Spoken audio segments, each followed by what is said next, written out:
now I will speak about our freedom to change the past.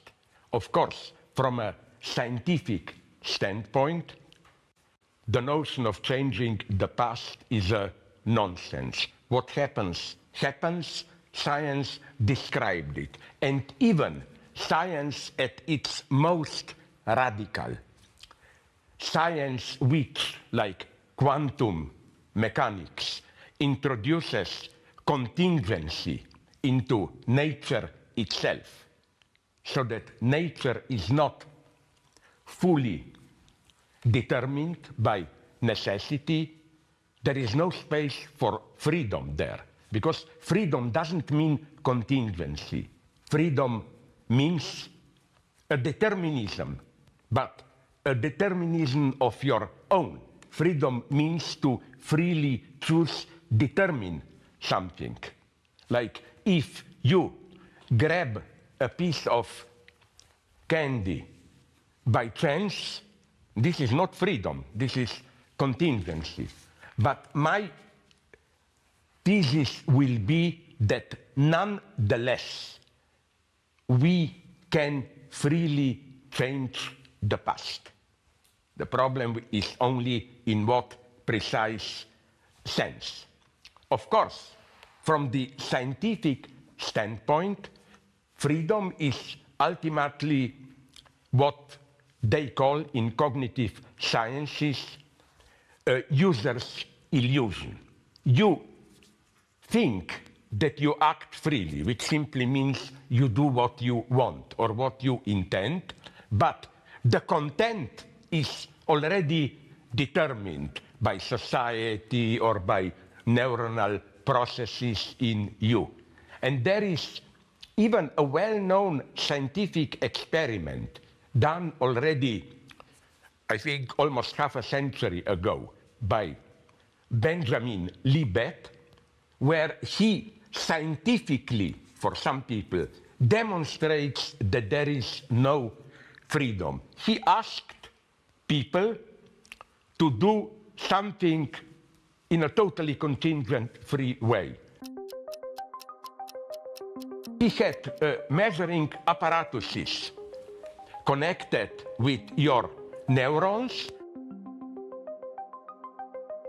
and he demonstrated that a split of a second before you decide, commands from your brain were already on the way to your hand. So when you made a free decision, you just registered something that was already going on. But does this cancel freedom? Libet's answer is very interesting. He claims, yes, the content of decision is predetermined by neuronal processes. But you can say no. You sabotage the decision. And that is your freedom. Your primordial form of freedom is to say no, to stop it. Then there are other attempts to save freedom. The classical one is to differentiate between many levels of reality. They claim, of course, at the elementary level of atomic interaction and so on, there is no freedom. But then nature organizes itself into animal life, human mind, and there at a higher level, there is a space for freedom. Of course, naturalist scientists would have said this is just an illusion. In reality, there is no freedom. But what I want to prove today is that in the specifically symbolic universe, the universe of human spirit, of our symbolic language interaction, there is a space for freedom. So let me introduce this dimension with a quote from one of my favorite poets. What happens when a new work of art is created is something that happens simultaneously to all the works of art which preceded it. What does this mean? Let me take the example of Shakespeare's Hamlet. I think it is wrong to read Hamlet as a great work of art which contains in itself an incredible depth, all possible variations, and so on. It's much more productive to read a great classical work of art as something unfinished in itself. Shakespeare didn't know what he is saying.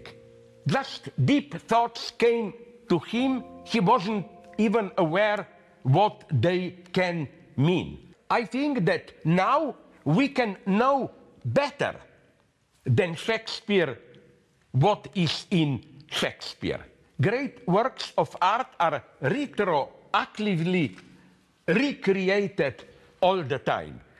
The best cinema version of Hamlet, I think, is the one by the Japanese director Akira Kurosawa from early 60s, which transposes Hamlet into modern Japan, where Hamlet is a Japanese student. He returns there from United States, from the studies, and then the same story as in Hamlet. His father, the owner of a big company, is murdered, and so on and so on.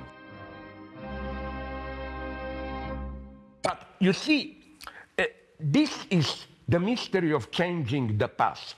After seeing this version, of course, we transpose Hamlet in a different context. The situation is totally different.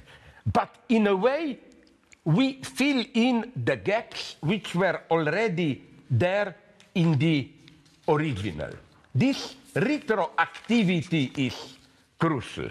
Let me give you here a wonderful example, which is the favorite one, which scientifically is madness. But I think it's the best theory of ideology that I can imagine. You know, when Charles Darwin proposed his theory of evolution, one of his friends, who was a conservative theologist, saw the truth in Darwin. Yes, fossils prove that universe lasted for millions of years, that there was life on Earth before humanity, and so on. But he nonetheless, this guy, believed that the Bible is literally true. And if you count years in the Bible, our universe should have been created a little bit over 4,000 years ago. So how does this guy propose to bring together Darwinism and theology? An ingenious solution.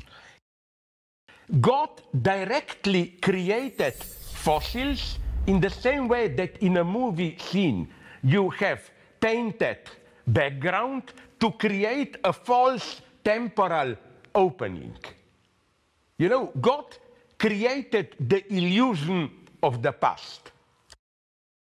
Now this, of course, is scientifically nonsense, but I think it is true literally as a theory of ideology.